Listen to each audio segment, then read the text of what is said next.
If you've ever gone camping, you've probably seen the signs.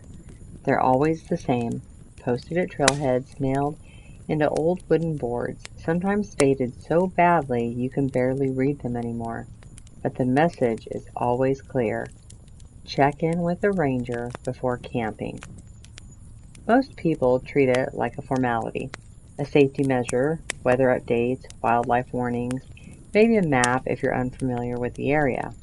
But some places don't need a ranger's warning because the land already gave one. I didn't think much of the sign when I saw it. It leaned slightly to one side at the edge of the trailhead parking lot, its wood warped and grayed with age. The letters had been carved deeply once, but time had softened them. No overnight camping without check-in. Below that, smaller, Ranger Station 12 miles south. 12 miles? I remember laughing to myself when I read it. 12 miles just to be told what I already knew? I'd been camping for years. I had my gear, my maps, my GPS, and more expensive than most of the people who probably stopped here. I wasn't some tourist, so I ignored it. The trail started out easy enough. Wide, well-worn, cutting through the dense woods that filtered the late afternoon sunlight into long, thin beams. The air smelled like pine and damp earth, the quiet that feels peaceful instead of empty. It was the kind of place you'd go to get away from everything. No crowds, no noise, no signal. Perfect. I hiked for about 2 hours before I decided to set up camp. There was a clearing just off the trail, flat ground, a few scattered stones, and a fallen log that looked like it had been there for years. It felt untouched, not abandoned, just unvisited. I told myself that was a good thing. Setting up camp went quickly. Tent, fire pit, gear organized. By the time the sun started dipping low, everything was ready. I remember noticing how quiet it had gotten. Not just the usual forest quiet either. No birds, no insects, no wind. Just stillness. It wasn't something I thought was strange at the time, just different. I lit a small fire and sat by it, eating a simple dinner and watching the light fade through the trees. That's when I heard it. Footsteps. They weren't loud, just a soft crunch of leaves somewhere behind me, back near the trail. I froze, listening. Another step, then another. Slow, measured, not like an animal. I turned, expecting to see someone coming through the trees. Nothing. "Hello," I called out. No response. The footsteps stopped. For a moment, I just stood there, staring into the darkening woods, waiting for something, anything, to move. But nothing did. Eventually, I told myself it was probably just a deer, or maybe someone else camping nearby, even though I hadn't seen another car in the lot, even though the trail had been empty. I sat back down, the fire cracked softly, and for a while everything felt normal again. Until I heard it a second time, closer. This time the footsteps didn't stop when I looked. They continued, slow, steady, circling. I could hear them moving just beyond the edge of the clearing, just out of the sight behind the trees. Crunch, pause, crunch, pause. Like something was walking and stopping and listening. The fire suddenly felt too small. "Hey," I said louder this time. "If you're out there, you might as well come out." No answer. The footsteps stopped again. But I didn't feel alone. That was the worst part. It wasn't just a sound anymore. It was a presence. I didn't sleep much that night. Every time I closed my eyes, I felt like something was watching me. Not from far away, but just outside the tent. At one point, I heard breathing. Soft, slow, right next to the fabric. I held my breath, listening. It matched me. Inhale, exhale. Inhale, exhale, then stopped, and something brushed lightly against the side of the tent. Not a swipe, not a scratch, just a hand, dragging slowly across the fabric. I didn't move. I didn't make a sound, and eventually it went away. Morning came too quickly. The sunlight felt wrong, too pale, too quiet. I stepped out of the tent, expecting to see tracks, footprints, something. There was nothing.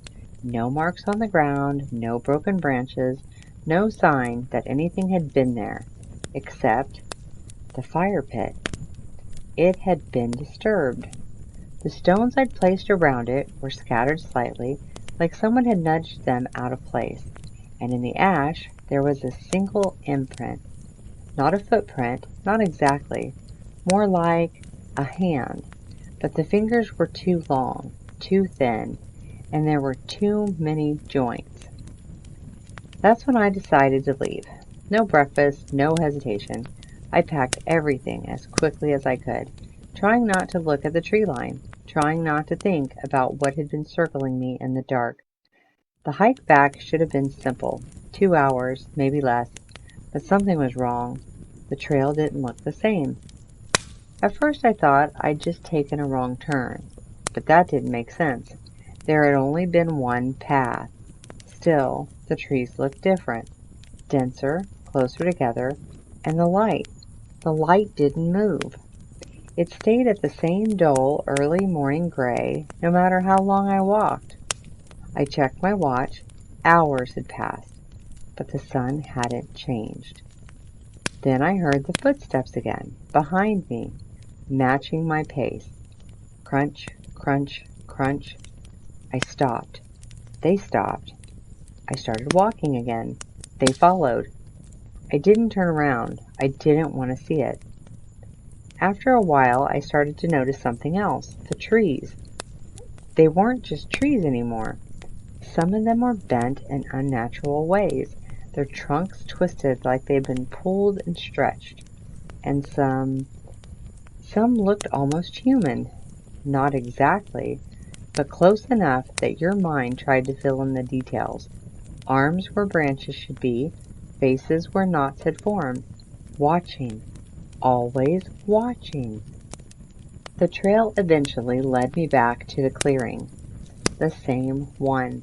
My camp was still there, untouched, like I had never left. I remember standing there staring at it, trying to understand how that was possible. I had been walking for hours in a straight line.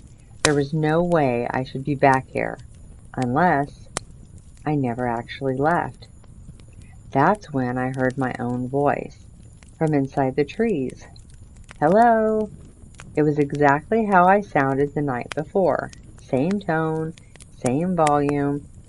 I turned slowly toward the sound, and then I heard it again. Hey, if you're out there! But this time, it wasn't quite right. The words were slightly off, like someone repeating them from memory. Hey, if you're out there! The voice didn't understand what it was saying. It was just copying. The footsteps started again, but now they were everywhere, all around me, dozens of them closing in, and then I saw it. It stepped out from behind one of the trees. At first, I thought it was a person, same height, same general shape, but as it moved closer, I could see the details were wrong. Its limbs were too long, its joints bent in places they shouldn't, and its face looked like mine, but stretched, pulled tight in the same places and sagging in others, like it had tried to recreate me from memory.